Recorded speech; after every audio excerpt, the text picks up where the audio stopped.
Magandang umaga mga mari, magluluto pala tayo ngayon ng talong, yung parang tortang talong. Iwan ko lang kung tama ba talaga ang pangalan ko nito. Bali mga mari, hiniwa-hiwa ko muna yung talong ng pataas at saka hiniwa-hiwa ko muna siya ng cube na maliliit kasi lalagyan ko kasi siya ng itlog at saka mga lamas gaya ng bombay, luya, ahos. Hindi na pala yung luya, bombay lang, sibuyas, dahon at saka ahos. So ito na nga mga mari, hiniwa-hiwa ko na yung sa ahos at saka binalatan ko na siya at nililisan ko na rin ang dahong sibuyas at hiwa-hiwain ko ito ng maliliit. Bali mga mari, first time ko kasi magluto nito na may talong at saka lagyan ng itlog at nilagyan din ng corned beef. Pero mga mari, nagluluto din naman ako ng talong na may nilagyan siya ng itlog at saka ipinito. First time ko lang kasi maglagay ng ganitong Argentina beef loaf. Iwan ko lang kung anong resulta. Siguro mas masarap siya, mas masarap na nga yung itlog lang at saka talong. Anyways mga mari, hiniwa ko na pala yung sibuyas dahon ng maliliit-liit. Ipaliit ko lang ito kasi lahat ng talong ay maliit din. Hindi din kasi maganda tingnan mga mari kapag yung niluto mo may malaki, may maliliit. Kaya dapat pantayin kung ano talaga yung size niya mga mari. Dahil natapos ko na nga yung dahon ng sibuyas mga mari, maghiwa-hiwa ng maliliit. Sinunod ko naman yung ahos. Hihiwain ko rin siya ng maliliit para mapantay naman silang lahat yung size niya mga mari. Sana mga mari maganda ang resulta nito. Sana masarap din mga mari. Pero if hindi naman masarap, okay lang naman dahil sanay naman tayong hindi masarap yung ating kinakain, di ba?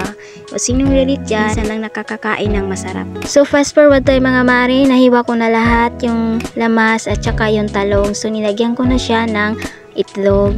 Lalagyan ko kasi siya ng 5 itlog mga mari para naman mas maganda resulta ng ating torta. Bali mga mari, pang-4 na itlog na yan ang ilalagay ko at saka parang kulang kasi dinagdagan ko na siya ng isa pang itlog, so naging 5 na siya mga mari. Kaya ayun inukay-ukay ko na at para mahalo-halo na siya mga mari. Kailangan mo talaga siyang halo-haloin mga mari para mapuputos talaga yung talong niya at para hindi na siya talaga mabubungkag mga mari. Nilagay ko na pala dyan yung bombay, sibuyas, ahos. Nilagyan ko ko na rin ng harina, yung flour. 4 na kutsara lang yun mga mari. Dahil kailangan talaga yan sa tortang talong. So anyways mga mari, nilagay ko na pala yung harina, 4 na kutsara lang yan.